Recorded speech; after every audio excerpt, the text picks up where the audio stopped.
Welcome to another episode of The Uncensored Truth. I'm O-God from Hip Hop News Uncensored, and sitting directly across from me is my co-host. What it do was good. It's your brother Sam Man, Val Hip Hop News. Another episode of The Uncensored Truth podcast. O-God, what's good, my brother? What's going on? And we back, like we told you, that we'll be back every single day, fam. We want to say real quick, we appreciate everybody who, follows the podcast, who's sharing and liking the videos. We encourage you to continue to do that before we get into this content. This show right here is going to be fire. Yes, I'm sir. telling you, it's a lot of hot content.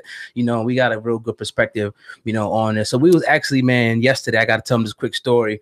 We was both watching the whole Joe Budden response, because we did our segment last week, and we talked about Rosenberg going all the way in on Joe Budden, and a lot of people in the comments sided with Joe Budden unanimously. But Joe Budden's actually got a chance to sit down got back from vacation, to rest himself and actually focus in. And I'm telling you, he went all the way in on Rosenberg as if he never knew Rosenberg.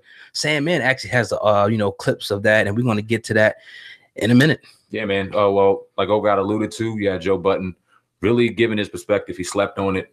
He really just got his thoughts together, and he went in on what he has to say, man. Yes, sir. This week on this podcast, rest in peace to Triple X. Last week on this podcast, I started in a very somber state. I was very sad. I was beside myself. I was going through things, and I had just taken the greatest nap at Park's house. So when niggas woke me up, and we just hopped right on the mic, pause. And that was kind of how it went. In my car, listening to ESPN radio, and I heard Pete Rosenberg alongside his co-hosts Don LaGreca and Michael K., two Trump supporters. I heard him interrupt his Yankee broadcast, because that's what they were talking about, to break the news that Triple X had died, to his audience that was not a hip-hop audience. But he prefaced it by letting us know that he is a hip-hop journalist, so that's why he had to do it. And when these gentlemen were saddened by the news, they said, "Oh, man, that's horrible. Who was this young man?" The first thing that Pete Rosenberg said was, "Well, he was no angel." And I was upset about that last week. So I called him out on it, on my podcast, right? I want to use this as a teachable moment for all. First of all, I want to say, I heard a lot of people saying, "Damn, Joe, it's fucked up, man. You should have called him." Let me clear something up for you people out there. No, I shouldn't have. That line is so overrated in the culture. Yo, you should have called him. I never want to talk to these people on the phone. I'm gonna stop it right there real quick. Mm-hmm. First, that's 100%. You don't gotta call him. Does Pete Rosenberg call when he talks about Drake? Does people call when since when do you have to have a license to talk about somebody on your media? Yeah. You have the right to say what you want. Yeah. At the end of the day, so he's 100% right now. What do you think about? Because he said something big in the beginning. He's sitting there, Pete Rosenberg, on his ESPN platform with these two other white columnists who don't know this kid from a can of paint. The news comes over that he just died, Triple X, and they're saddened. As sad as you're going to be on TV. And he goes, "Well, he wasn't no saint." What picture does that paint? What picture does that paint to the media who don't know this kid? They just throw it off as, all right, whatever, just some other nigga that just got shot. Another day, another episode in Black World. You know what I mean? So talk about that, because he definitely has a point in that. What do you think about that? Yeah, I think when somebody first dies, that's the first thing you blurt out of your mouth. You know what I mean? That's definitely like, damn, that's insensitive, no matter what. Certain things just best, go unsaid. And I think one of these things that he should just kept his mouth shut on, keeping 100% with you on that one. Facts. Well, Joe Budden was not finished. This was a elongated interview. We're playing clips right now. Let's hear what else he has to say. Pete is a pretty sensitive guy who already feels a way toward Joe Budden about some things. Oh, he also feels like he should be credited for the success of this podcast somehow. He's even tweeted that. That Peter Rosenberg is not a creative. He doesn't create from scratch. He reports on it. And that's fine. There's nothing wrong with it. But Pete, you continue to compound mistake with mistake with mistake. You then went on Twitter and said that I needed to listen to 20 more minutes of you and your fucking liberal, conservative ass friends. Let me tell you something, Pete. I did. I listened. Y'all got off that topic very quickly and went back to the Yankees. That's why I was offended in the first place. And just in case I was mistaken, right? If maybe you did that in a moment of passion and confusion on your little fuckity fuck complex show where you write monologues that's super trash that nobody cares about, you went and echoed the same exact sentiment of he was no angel. That's a real bad habit we got in this culture today where people just refuse to admit a wrong. All right, let me stop it right there. Oh, God, first off, what's up with radio and their issue with podcasts and the internet? Jealous, man.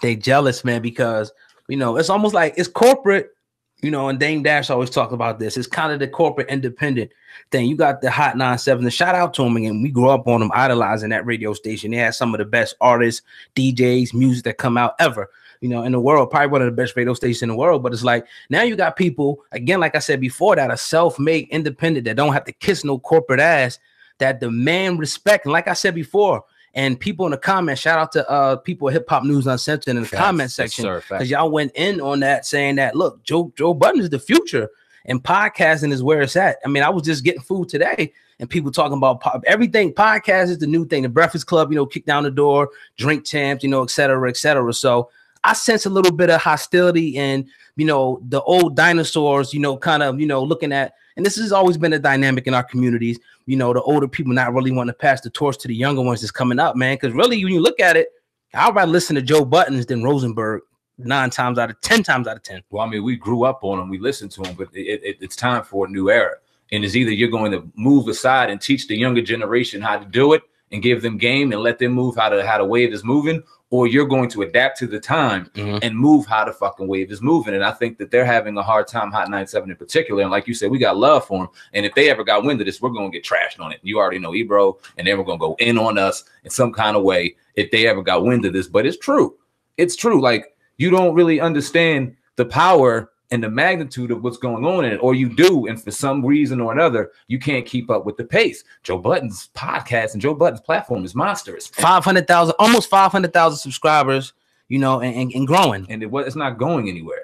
It's not going anywhere. He's only getting stronger. And what he's saying is real, and people connect with it. So instead of you bigging them up, like you said, in this culture, it just seems as though once it's time for someone to move aside or evolve with the time, they don't want to big up, or they don't want to try to help out the ones underneath them. Is Rosenberg a culture vulture? Because a lot of people said that in the comment section. It was like, this dude is a culture vulture. He has no right to even speak. What do you think, Sam, man? I'm going to let Joe talk on it, and then I'm going to get back to my perspective. Here we go. That's it. I think Peter Rosenberg knows his place in this culture. Peter Rosenberg's place in this culture is the whitewash urban guy. Peter Rosenberg, that is your place on all of your platforms. Look around, my nigga. On the morning show, Ebro, Lauren, you're the whitewashed urban guy. You're the white guy who shares all the same opinions as the fucking popular backpack, dirty white boy crowd. In other words, Pete's a pawn. In the bigger picture, in the bigger puzzle of all this, he is the white perspective's ear. He needs the white listener to listen, and he's also cool and Beastie Boyish and can also relate to the black dude, Bill Clinton-ish kind of way. I have respect for Peter Rosenberg. Let me just keep it is, and whether he's loved or hate, I got respect for him.